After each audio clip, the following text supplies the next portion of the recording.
Patrick Hachi, tu voulais devenir président, tu seras l'esclave d'Alassane Ouattara. Communiqué de la présidence de la République.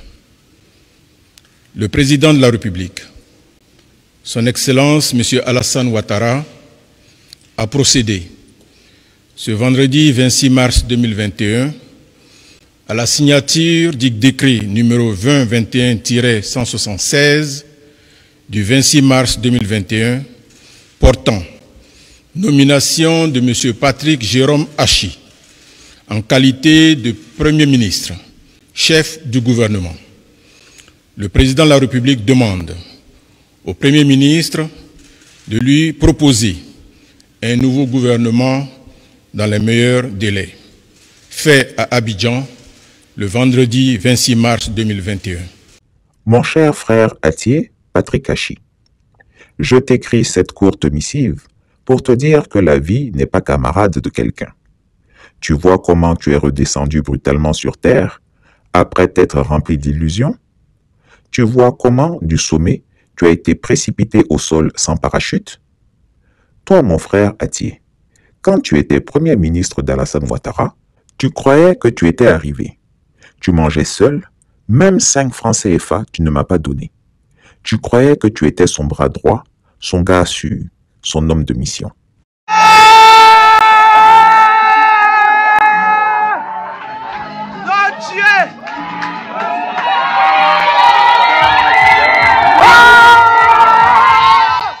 Il y a des jeunes, quand on les soulève, quand on te soulève, tu crois que tu mesures 2 mètres. Quand on te soulève, tu crois que tu mesures 2 mètres.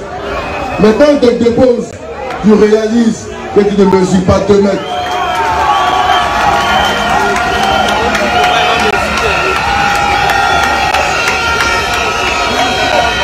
Je répète, quand on te soulève, quand le président Ado te soulève, il te montre à la face du monde, il te montre à la face du pays. Il ne faut pas confondre. Tu peux croire que tu mesures 2 mètres alors que tu ne mesures pas 2 mètres.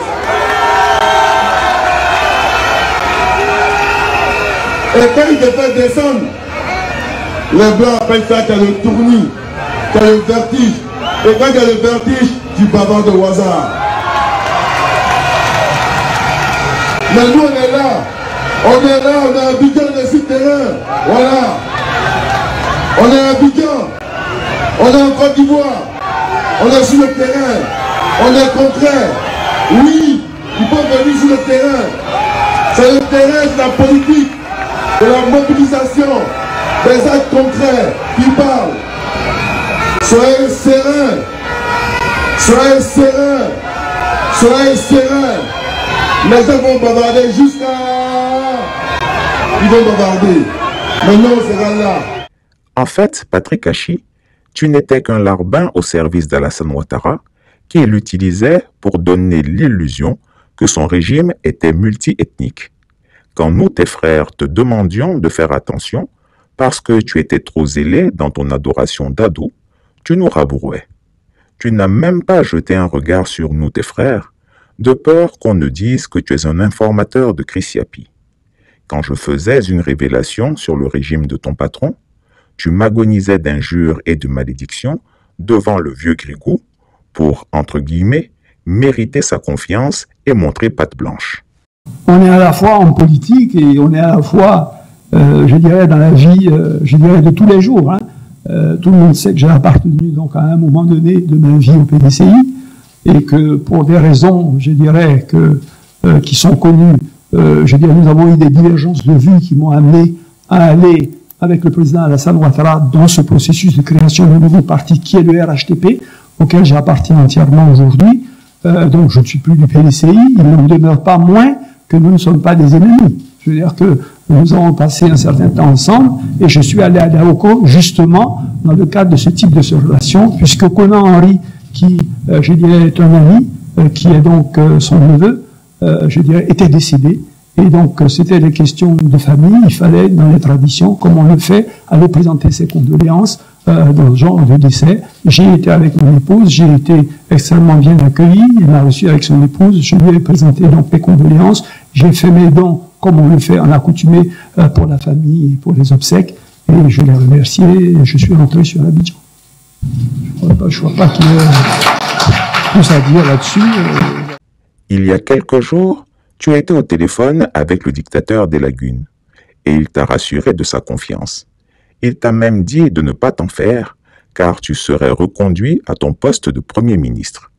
Tu as cru en sa parole et tu as convié tes intimes et quelques très proches collaborateurs à partager un vin à ton domicile pour célébrer la bonne nouvelle.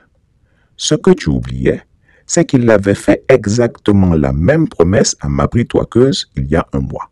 Si tu ne me crois pas, demande-lui. Alassane Ouattara lui a dit qu'il ne veut plus d'un technocrate à la primature, mais plutôt un politique pur jus pour préparer sa réélection en 2025. Mabry Touakeuse s'est cru en confiance et il a accordé foi en la parole de son patron. Demande également à Fidèle Boroton Sarasoro ce qu'Alassane Ouattara lui avait promis. Le jour où il te disait au téléphone que tu serais reconduit comme Premier ministre, il avait déjà demandé à Fidèle Sarasoro de plancher sur le format et la nomenclature du prochain gouvernement qu'il serait amené à diriger. Oui, il avait également promis à son directeur de cabinet, Fidèle Sarasoro, qu'il le nommerait à la tête du gouvernement parce qu'il était compétent, humble, discret, loyal et connaissait ses méthodes de travail, etc. Si tu ne me crois pas, demande-lui. Lui aussi te dira à quel point il a eu le souffle coupé quand on lui a annoncé que ce serait Begré Mambé le nouveau Premier ministre. Il ne s'y attendait pas le moins du monde.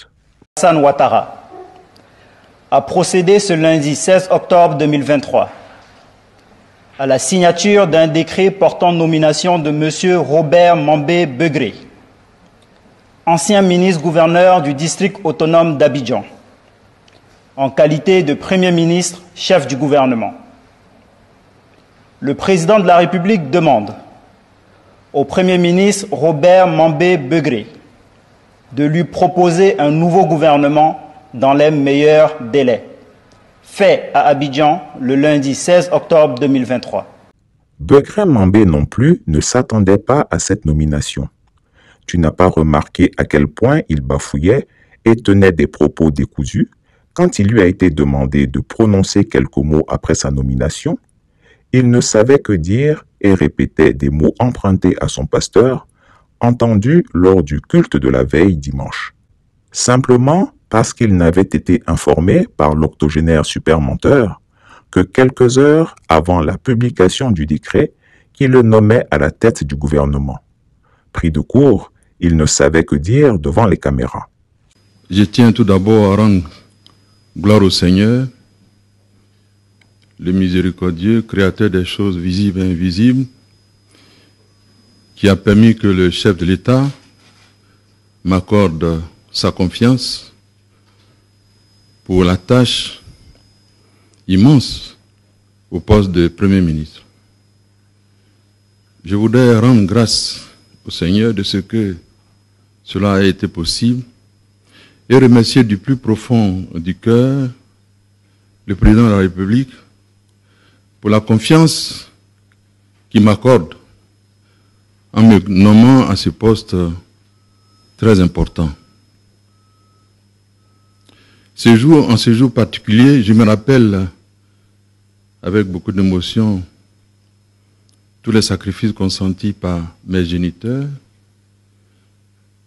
et je demande au Seigneur de leur accorder la paix là où ils se trouvent, auprès de lui.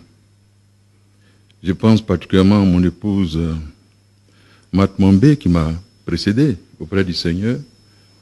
Et je demande au Seigneur de bénir son âme et de lui accorder la félicité éternelle.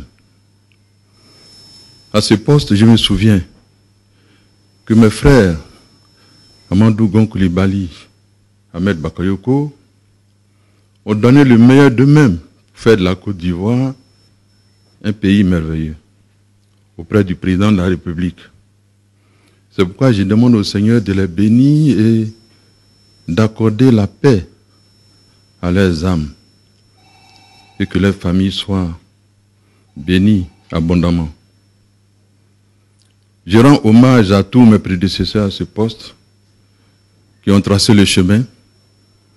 Et vous savez que le président lui-même a été le premier ministre dans ce pays à un moment de braise. Et vous avez vu le travail immense et remarquable qu'il a pu accomplir auprès du président Houphouët-Boigny pour donner à la Côte d'Ivoire d'être un pays solide. Je voudrais demander au Seigneur 5 choses. La première chose que je demande à Dieu, c'est de m'accorder la foi d'Abraham. La deuxième chose, le courage et la proximité de David avec tout ce qui est divin. La troisième chose, c'est la sagesse et l'intelligence de Salomon. La quatrième chose, c'est l'humilité, la pugnacité et la rigueur de Joseph auprès de Pharaon. Et la dernière chose, je demande à Dieu d'aider le président Alassane Ouattara à faire de la Côte d'Ivoire un pays de foi, de prospérité, de paix, où seule la fraternité et l'amitié sont les ciments qui nous unissent entre nous Ivoiriens. Je vous remercie. Patrick Achi, tu croyais vraiment qu'Alassane Ouattara t'aurait reconduit comme Premier ministre alors que tu n'étais plus en odeur de sainteté avec son petit frère, Téné Birahima Ouattara dit la fiole? Tu ne savais pas que tu agaçais le despote des lagunes chaque fois que tu venais te plaindre auprès de lui, que la fiole sapait ton autorité auprès des autres membres du gouvernement en leur donnant directement des instructions ou en transmettant leurs requêtes auprès du chef de l'État sans passer par toi? Tu ignorais ou tu faisais semblant d'ignorer que le vrai Premier ministre de Côte d'Ivoire, c'est Téné Birahima Ouattara dit la fiole. Tu avais oublié qu'à chaque fête de Tabaski ou de Ramadan, tu devais aller te présenter chez lui pour manger avec lui son mouton de fête. Si tu me dis que tu ignorais que la fiole et Adama Bictogo, dit le Bochoman, ont juré d'avoir ta peau par tous les moyens, alors c'est que tu es un gros naïf. Tu pensais que quoi? Qu'en t'aplatissant au maximum, qu'en faisant l'âne pour avoir le foin, Alassane Ouattara t'aurait choisi comme candidat pour lui succéder en 2025? Mais tu fais rire quoi? Tu oublies la force et la puissance de l'UGN, l'Union du Grand Nord, qui a juré qu'aucun sudiste, aucun Bousmani ne prendrait la succession d'Alassane Ouattara? Tu n'as pas remarqué que Kafana Koné, Kandia Camara, la fiole ou Fidel Sarasoro se taisaient ou changeaient de sujet quand tu venais vers eux? Ignores-tu qu'ils tenaient des réunions secrètes à la présidence avec le couple Ouattara, Koné Moko Mélié, Masséré Touré et Adama Bictogo, auxquels tu n'étais jamais invité? Et ça ne t'a pas interpellé? Tu avais cru un moment que si le tyran Ouattara te retirait la primature, il t'enverrait présider le Sénat? J'avoue qu'il y avait pensé pour se débarrasser de toi. Et c'est même pour te caser là-bas qu'il a fait battre Aoussou Jano lors des sénatoriales. Mais à la dernière minute, les barons de l'UGN lui ont dit que tu n'étais pas un homme fiable, qu'on ne pouvait pas te faire confiance. Ils ont dit qu'il fallait plutôt confier ce poste à Kandia Camara, qui est fidèle et loyal depuis 30 ans. C'est ainsi que tu as été jeté. Maintenant, il ne sait plus dans quel placard il va te mettre. Et ce n'est pas son souci actuellement, sache-le.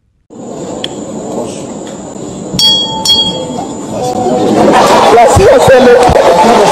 séance est suspendue. À l'UGN, ils disent à qui veut l'entendre que la mission pour laquelle on vous avait nommé à la tête d'institutions prestigieuses, Daniel Kablan-Duncan, Aoussou Jano et toi, c'était dans le but d'affaiblir le président Bédié et de fragiliser le PDCI. Maintenant qu'Henri Konan Bédié est mort et que le PDCI est bien fragilisé, vous ne servez plus à rien, on n'a plus besoin de vous. Vous pouvez donc aller à la retraite politique. S'ils disent qu'ils sont garçons, ils n'ont qu'à venir gagner. C'est pas aller se réunir dans des stades pour faire des bavardages. C'est sur le terrain, on vous attend. Venez, on va s'affronter sur le terrain. Et si vous êtes garçon, on va voir qui est garçon. Les bavardages sont terminés. Vous avez parlé, vous avez parlé. La communauté internationale a clos le débat. Dites aux gens ce que vous allez faire pour eux. Nous là, on va leur dire ce qu'on a déjà fait. Et qu'ils ont vu. Et on va leur dire ce qu'on va faire encore. Laissez les jeunes tranquilles. Les jeunes, ils ont été à l'école. Ce qu'ils ont pu faire, ils ont fait. Ils demandent qu'on leur donne du travail. Ils sont prêts à travailler. Ils ont beaucoup de courage. Et c'est ce qu'on va leur donner. Nous regardons devant.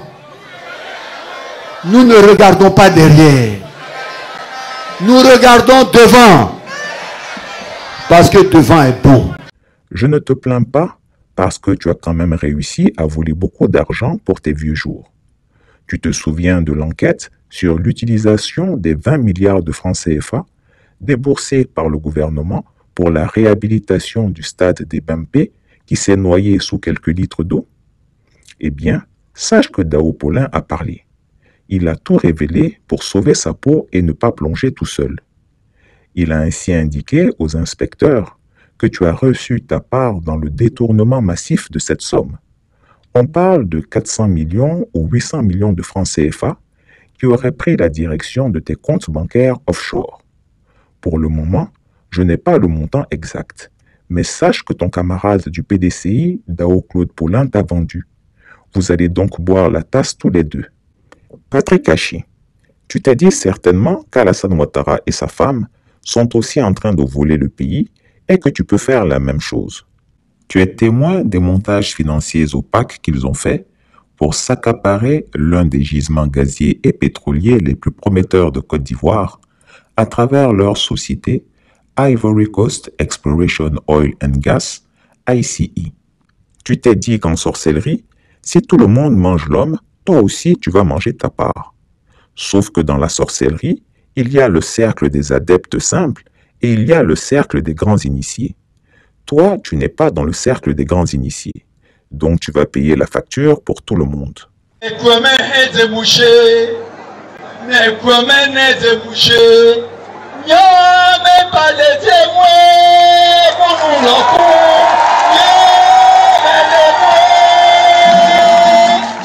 Mon cher aîné, le plus dur commence pour toi. Grâce aux dossiers qu'ils ont rassemblés sur toi, notamment les preuves irréfutables que Dao Polain leur a fournies sur ta participation au détournement des milliards des Bempé, tu es fait comme un rat. Tu ne peux plus parler ni te plaindre. Tu vas te taire. Sinon, on va te rappeler pourquoi c'est le magistrat instructeur Brahman Koné qui a été nommé procureur de la République près le tribunal de première instance d'Abidjan en remplacement d'Ado Richard.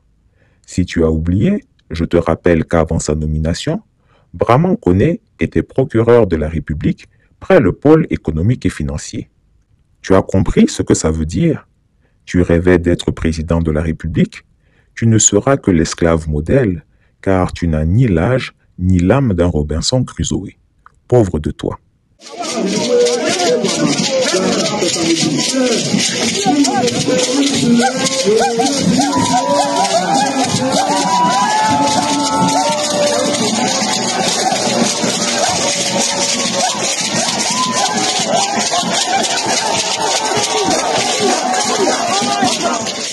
Chris Yapi ne ment pas. Retrouvez Chris Yapi sur ses deux chaînes YouTube, sa chaîne Dailymotion, Instagram et VK.